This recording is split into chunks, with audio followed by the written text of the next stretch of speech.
Hello YouTube, welcome back to the secret underground bunker location. I'm your host, Cav Trooper Munoz, and today we're visiting an old friend.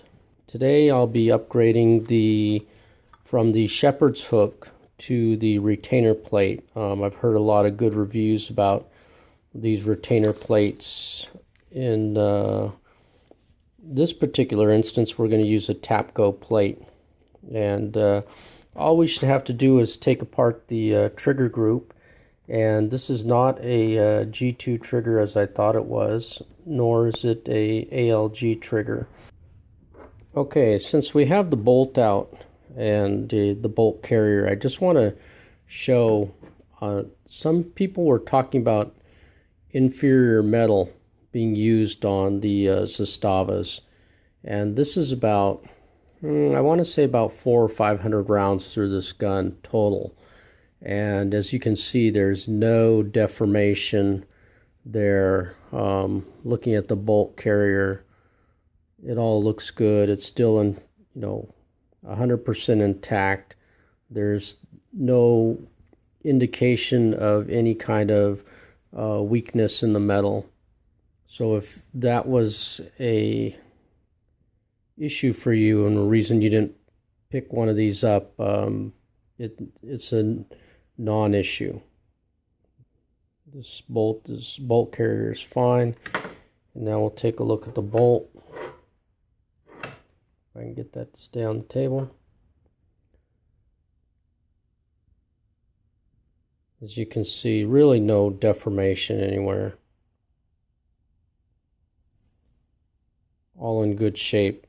Okay, and as you can see, I've got the gun in a vise, which is much better. I can keep my hands free, and then I've taken the trigger spring and folded it back around behind the trigger so I can get at this shepherd's hook. So, and as you can see it right there.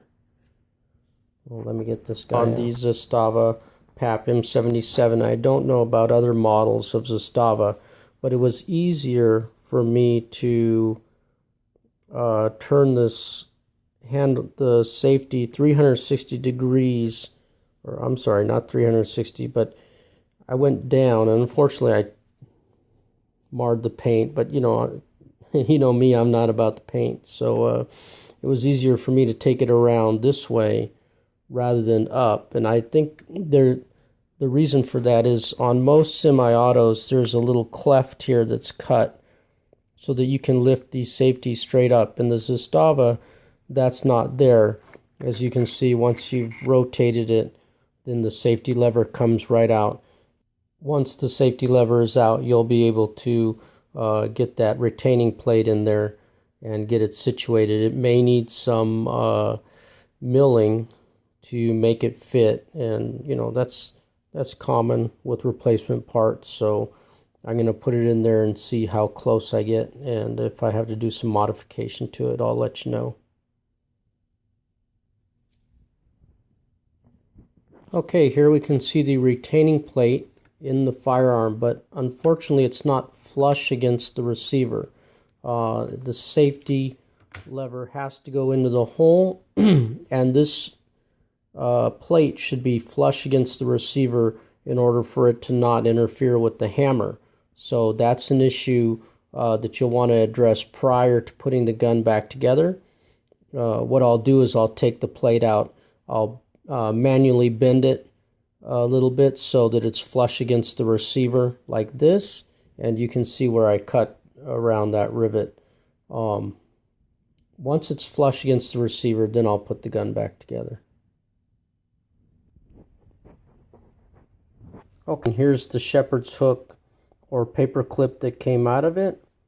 Here's the Tapco retaining plate that I've modified, and you can see the cut here to accommodate a rivet in the receiver. And here's the stock Tapco retaining plate. Here's the final look at the retaining plate as I put it in, and you can see there is in fact tight clearance on that hammer. So just to show you,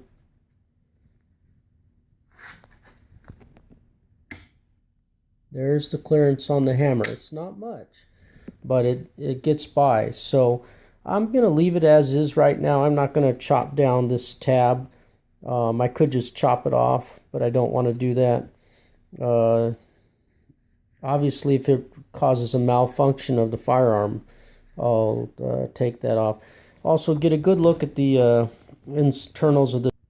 This is, once again, own this firearm for a couple years. I have not shot it in the last 3 months.